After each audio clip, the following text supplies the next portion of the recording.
เวลานี้ไปตามรู้ผลการเลือกตั้งสมาชิกสภาผู้แทนราษฎรเนี่ยมาตามรู้มันก็เกิดอาการหงุดหงิดอึดอัดไปตามรู้จะมีการเลือกตั้งโมฆะไหมจะมีการเลือกตั้งใหม่ไหม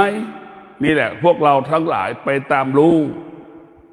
ความคิดจะเป็นเช่นนั้นความคิดจะทำให้เราไปตามรู้ไปยึดติดสิ่งที่รู้เข้าใจว่าเป็นอย่างนี้อย่างนี้เฉพาะตนเองแต่พวกเราทั้งหลายความคิดไปติดในสิ่งที่เรารู้เหมือนหนูติดกาวเหมือนควายที่ถูกขังคอกเหมือนช้างที่ถูกล่ามโซ่คือความคิดจะเป็นเช่นนั้นแต่เพราะฉะนั้นเราก็งดใช้ความคิดเมื่อเรามีสติแล้วเราจะไม่ใช้ความคิดเมื่อเรามีสติและมีปัญญาเราจะงดใช้ความคิดเราจะใช้สมาธิความคิดมันเกิดจากตาความคิดเกิดจากหูความคิดเกิดจากจมูกความคิดเกิดจากลิ้นความคิดเกิดจากกายความคิดเกิดจากจิตมันเกิดจากสิ่งใดสิ่งหนึ่งเช่นตาเราเห็นรูปผู้หญิงผมยาวอย่างนี้เราเข้าใจว่าคนผมยาวง่ายๆเข้าใจว่าคนผมยาวนั้นเป็นผู้หญิงอย่างนี้เข้าใจว่าคนผมสั้นเป็นผู้ชายอย่างนี้นี่แหละคือความคิดแต่พวกเราทั้งหลายนี่คือความคิดมันไม่ผ่านกระบวนการความคิดมันรู้เฉพาะตาแต่ส่วนสมาธินั้นจะต้องรวมกันเป็นหนึ่งตาหูจมูกลิ้นกายใจต้องรวมกันเป็นหนึ่งมันจะเกิดคำว่าสมาธิพวกเราตาหูจมูกลิ้นกายใจรวมกันเป็นหนึ่งเหมือนระบบเครื่องยนต์เครื่องบินนั่นแหละมันถึงจะบินได้เหมือนเครื่องบินเหมือนรถมันต้องประกอบไปด้วยตาหูจมูกลิ้นกายใจนั่นแหละรวมกันเป็นหนึ่งมันต้องเป็นเอกภาพมันเครื่องบินถึงจะบินได้ขาดอะไรตัวใดตัวหนึ่งบินไม่ได้แต่พวกเราทั้งหลายสมาธิมันต้องอาศัยตาหูจมูกลิ้นกายใจให้เป็นเนื้อเดียวกันรวมกันเป็นหนึ่งเหมือนแกงที่แม่แกงหนึ่งหม้อนั่นแหละแกงหนึ่งหม้อประกอบไปด้วยอะไรบ้างหอมกระเทียมขาวกระหอมกระเทียมแดงหอมแดงหอมขาวกะปิเกลือพริกข่าตะไคร้ใบมะกรูดเห็นไหมเอามาโขกหรือตำในครกแล้วก็เอาไปแกงเห็นไหมจนถึงที่สุดไม่สามารถแยกได้ว่าอันนี้เป็นตะไคร้อันนี้เป็นมะกรูดอันนี้เป็นเกลืออันนี้เป็นพริกอันนี้เป็นข่าเนี่ยเราไม่สามารถแยกได้เรียกว่ารวมกันเป็นหนึ่งนั่นแหละคือสมาธิจะต้องรวมกันเป็นหนึ่งอาศัยตาหูจมูกลิ้นกายใจเหมือนแม่มาปรุงอาหารนั่นแหละให้เรากินเราต้องแยกไม่ออกว่าอันไหนเป็นตะไคร้อันไหนเป็นมะกรูดอันไหนเป็นข่าอันไหนเป็นพริกนะเราปรุงอาหารนั่นแหละพวกเรารวมกันเป็นหนึ่งนั่นแหละคือสมาธิถ้าเราเป็นอาศัยตาความคิดก็เปรียบเสมือนพริกที่มันเป็นดุนที่มันเป็นลูกนั่นคือเป็นส่วนใดส่วนหนึ่งความคิดเปรียบเสมือนเกลือเป็นเม็ดอย่างเงี้ยมันไม่ได้กลั่นกรองไม่รวมกันเป็นหนึ่งเพราะฉะนั้นความคิดเป็นของหยาบสมาธิเป็นของละเอียดให้เราเข้าใจเช่นนี้ความคิดเปรียบเสมือนมะม่วงที่บัณฑิตสมาธิเปรียบเสมือนมะม่วงที่มันสุกมันแตกต่างกันอย่างไรเราก็พิจารณาดูเพราะนั้นสมาธิมันก็คำว่าละเอียดเมื่อละเอียดมันก็จะเห็นความจริงถ้าบัญญัติมันไม่เห็นความจริงเนี่ยพวกเราทั้งหลายละเอียดมากเท่าไหร่เราก็เห็นความจริงมากเท่านั้นละเอียดมากเท่าไหร่เรารู้ความจริงมากเท่านั้นละเอียดมากเท่าไหร่เราก็สามารถเข้าถึงความจริงมากเท่านั้นจิตที่มันละเอียดพวกเรามันจะเห็นความจริงความจริงก็คือสรรพสิ่งทั้งหลายที่เกิดขึ้นตั้งอยู่ดับไปสรรพสิ่งมีชีวิตและไม่มีชีวิตตั้งอยู่และดับไป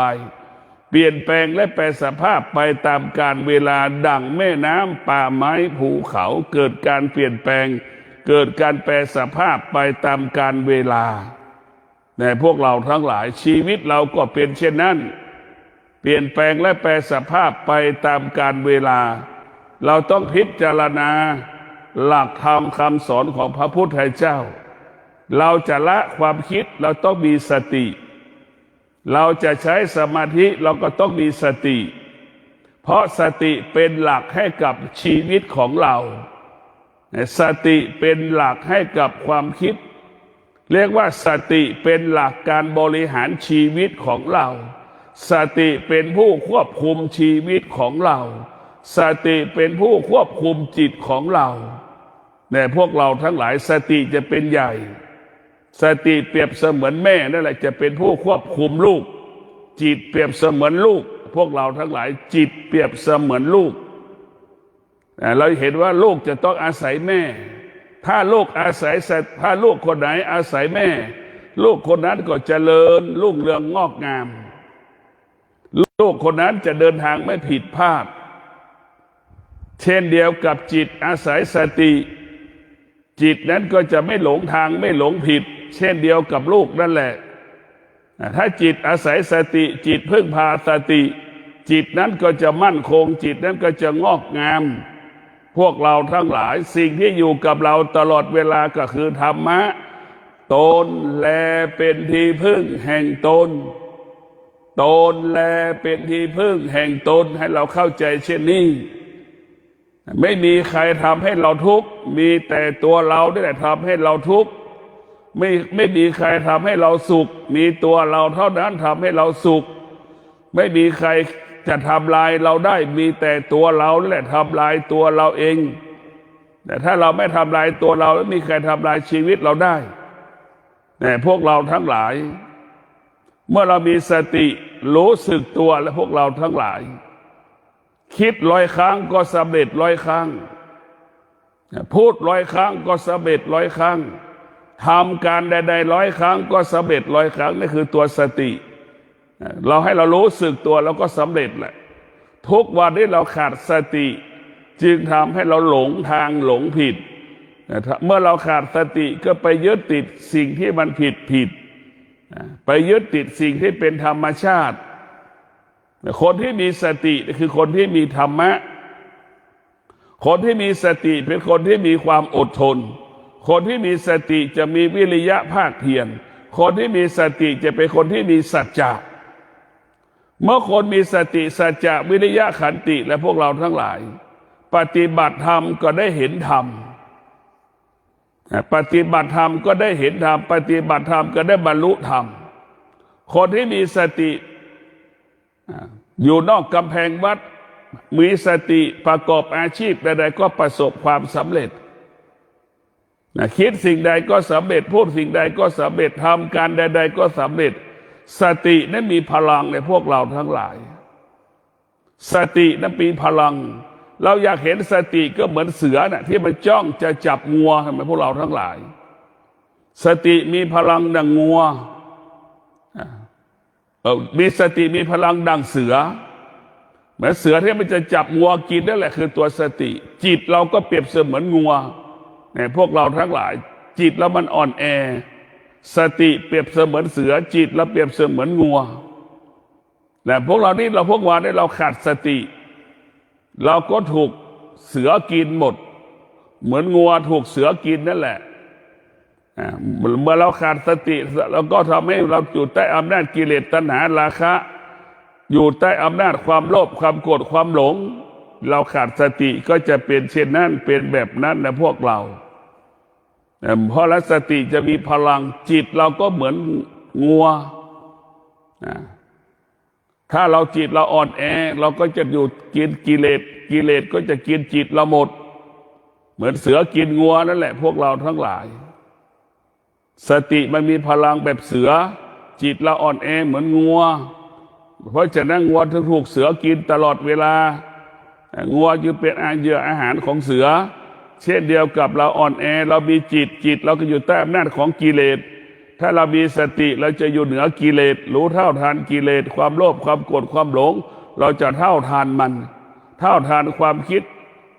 ดคือความโลภความโกรธความหลงพวกเราทั้งหลายถ้าไม่หลงเราจะไม่เสียเงินที่เราเสียเงินเพราะเราหลงนั่นแหละเสียใจก็เพราะเราหลงนั่นแหละอ่อนแอก็เพราะเราคิดผิดนั่นแหละทุกวันนี้เราอ่อนแอเกินไปพุทธเจ้าจะบอกแล้วว่าตาเป็นของร้อนเห็นไหมนั่นแหละตาเป็นของร้อนหูก็เป็นของร้อนเห็นไหมนี่แหละเราสูญเสียเพราะอย่างนี้แหละเราเสียหายเพราะเราตาหูจมูกลิ้นกายใจพาให้เราเกิดความสุขพาให้เราเกิดความทุกข์ทั้งสุขทั้งทุกข์เป็นของร้อนทั้งสิ้นพวกเราทั้งหลายหูก็เช่นเดียวกันพาให้เราสุขพาให้เราทุกข์พาให้เราหลงท้ายสุดมันก็เป็นของที่ไม่เที่ยงทั้งสิ้นพวกเราทั้งหลายเราจะต้องพิจารณาความจริงอยู่ตลอดเวลาจงรับรู้และจงรู้ว่าสิ่งที่เรารู้มันไม่เที่ยงให้เราเข้าใจเช่นนี้มันไม่มีอะไรสิ่งที่มันมั่นคงเป็นอมตะไม่มีพวกเราต้องเข้าใจทุกข์มันก็ไม่มั่นคงสุขก็ไม่มั่นคงสุขมันก็เปลี่ยนแปลงทุกข์มันก็เปลี่ยนแปลงอันนี้ให้เราเข้าใจสุขกับทุกข์ถ้าเราเข้าใจสุขกับทุกข์เราก็จะอยู่เหนือสุขกับทุกข์หากเราไม่เข้าใจสุขกับทุกข์เราก็อยู่ใต้อำนาจสุขกับทุกข์พวกเราทั้งหลายทุกข์ก็เปรียบเสมือนงัวพวกเราทั้งหลายสติเรารู้ว่าสุขมันเกิดทุกข์มันเกิดเราก็สามารถควบคุมมันได้เหมือนจ็อกกี้อยู่หลังม้าพวกเราทั้งหลายเหมือนจ็อกกี้อยู่หลังม้าน่ะเห็นไหมควบคุมม้าได้ม้าเปรียบเสมือนสุขม้าเปรียบเสมือนทุกข์เมื่อเรารู้สุขทุกข์ปรากฏเราก็อยู่เหนือมันเหมือนเราอยู่เหมือนจ็อกกี้นั่งอยู่หลังม้าพวกเราทั้งหลายแต่ส่วนมากเราไปตกอยู่ใต้อำนาจความสุขความทุกข์สุขกับทุกข์กลายเป็นจ็อกกี้เรากลายเป็นม้าตกอยู่ใต้อำนาจมันแต่แม้จ็อกกี้ก็ตีม้าไม่มีคำว่าจบสิ้นม้าจะวิ่งไวสักปันใดจ็อกกี้นั่งแข่งขันเอาม้าวิ่งสนามมันก็ตีม้าอยู่ตรงนั้นแหละนี่แหละคือพวกเราทั้งหลายต้องพิจารณาพิจารณาอยู่ว่าสติสำคัญที่สุดสตินี่สำคัญถ้าเรามีสติแล้วเราก็จะควบคุมจิตได้ถ้าเราขาดสติเราไม่สามารถควบคุมจิตเราก็เหมือนสัตว์ที่เราเป็นงัวเหมือนควายที่เราปล่อยออกจากคอกมันก็ไปไม่มีจุดหมายปลายทางมันก็ออกไปเรื่อยเปื่อยจิตเราก็ล่องลอยอย่างนั้นแหละวันหนึ่งเราไม่มีสติไปควบคุมมันก็ไปเหมือนนกบินกลางอากาศเหมือนคนบ้าเดินตามถนนนั่นแหละพวกเราทั้งหลายเราต้องมีสติควบคุมจิตตลอดเวลาบอกเราว่าสติอยู่กับเราตลอดเวลาแม่อยู่กับเราแค่บางเวลาพ่ออยู่กับเราแค่บางเวลาสามีอยู่กับเราแค่บางเวลาภรรยาอยู่กับเราแค่บางเวลาลูกจ้างอยู่กับเราแค่บางเวลาสิ่งที่อยู่กับเราตลอดเวลาก็คือธรรมะตนและเป็นที่พึ่งแห่งตนถ้าเราเข้าใจอย่างนี้แล้วพวกเราทั้งหลายจิตเราก็เป็นอิสระส่วนมากคนไม่มีธรรมะส่วนมากคนขาดปัญญาเมื่อมันขาดปัญญาแล้วมันจึงเกิดไปยึดติดในลูกในหลานดังคนจำนวนมากไปยึดติดดังสามีไปยึดติดภรรยาไปยึดติดในสามีพ่อแม่ไปติดในลูกไปติดในพ่อแม่อย่างนี้เราไปยึดติดมันจึงเป็นเหตุให้เกิดคำว่าความทุกข์ทั้งสิ้นถ้าเราไม่ไปยึดติดมันก็ไม่ทุกข์มันเป็นอิสระถ้าเราไม่ยึดติดจิตเราเป็นอิสระถ้าเราไปยึดติดเมื่อไหร่แล้วจิตเราจะไม่อิสระเพราะฉะนั้นพวกเราทั้งหลายคนทุกคนถ้ามีสติคนทุกคนใช้สติจะประสบแต่คำว่าสำเร็จทุกวันเราใช้ความคิดมันจึงหลงทางคิดว่าได้กลับเป็นเสียคิดว่าได้มากกลับได้น้อยหรือไม่ได้เลยศูนย์ไปเลยนี่แหละคือความคิดแต่ แต่ถ้าเราใช้สติแล้วเราจะอยู่กับความเป็นจริงโดยเฉพาะนักธุรกิจทั้งหลายเราต้องใช้สติอยู่กับความเป็นจริงพวกเราทั้งหลายต้องมีสติมันไม่มีอะไรที่คงที่แม้กระทั่งร่างกายของเราก็เปลี่ยนแปลงและแปรสภาพอารมณ์ความรู้สึกของเราก็เปลี่ยนแปลงแปรสภาพเราจะเห็นว่ามันเปลี่ยนแปลงตลอดดังคำว่าจิตแปรสภาพตลอดกาลเวลาจิตละแปรสภาพตลอดเวลาแต่พวกเราทั้งหลายจิตของเราก็เหมือนน้ำนั่นแหละมันละเหยไปนะโลกพวกเราทั้งหลายมันเปลี่ยนแปลงไปตลอดแต่แปรสภาพตลอดเวลาเราต้องพิจารณาว่าสิ่งต่างๆที่มันเกิดขึ้นนี่มันไม่ใช่ธรรมเมื่อไม่ใช่ธรรมมันก็เปลี่ยนแปลงธรรมะของพระพุทธเจ้าคงสภาพเดิมไว้ตลอดกาลเวลาคงสภาพเดิมส่วนคนนั้นมันเปลี่ยนแปลงตลอดเวลาดังคนคิดเปลี่ยนจากพุทธไปเป็นคิดเปลี่ยนคิดมาเป็นพุทธจากอิสลามไปเป็นพุทธอิสลามมาเป็นจากพุทธไปเป็นอิสลามอย่างเงี้ยมันก็เป็นเปลี่ยนแปลงอยู่ตลอดเวลาแต่พวกเราทั้งหลายการเปลี่ยนแปลงกับมันก็อันไหนเป็นความจริงก็โชคดีไปแต่มันไม่เป็นความจริงก็โชคร้ายไปมันก็เป็นแค่นี้แหละพวกเราทั้งหลายต้องพิจารณาจิตของเราเนี่ยเราต้องใช้สติไปควบคุมจิตเราเห็นไหมลิงที่อยู่เพชรบุรีมันเกเรเห็นไหมเห็นไหมลิงที่อยู่จังหวัดลพบุรีเนี่ยเห็นไหมมันก็เกเรจิตถ้ามันได้ฝึกฝนมันก็เหมือนลิงพวกเราทั้งหลายมันเกเรมันไม่ฟังใครเป็นผู้ไม่รู้เห็นไหมมันเป็นผู้ไม่รู้จิตเพชรบุรีลิงเพชรบุรีลิงลพบุรีมันเป็นสิ่งที่ไม่รู้มันก็ไม่รู้จริงๆแต่พวกเราทั้งหลายมันเกเรเราจะต้องฝึกจิตของเราอบรมจิตของเราเหมือนลิงจังหวัดชุมพรเหมือนลิงแสนรู้ลิงจังหวัดชุมพรเห็นไหมมาขึ้นเก็บมะพร้าวได้นะพวกเราเห็นไหมนั่นแหละคือลิงจังหวัดชุมพรขึ้นเก็บมะพร้าวได้อยู่ตลอดเวลานั่นแหละจิตที่เป็นผู้รู้ก็เหมือนลิงขึ้นเก็บมะพร้าวกำกับได้กำหนดได้ควบคุมได้สติควบคุมจิตได้ดังลิงขึ้นมะพร้าวคนกำกับลิงก็รู้จะเอามะพร้าวลูกไหนมันรู้หมดแต่พวกเราทั้งหลายนี่แหละคือจิตที่ฝึกฝน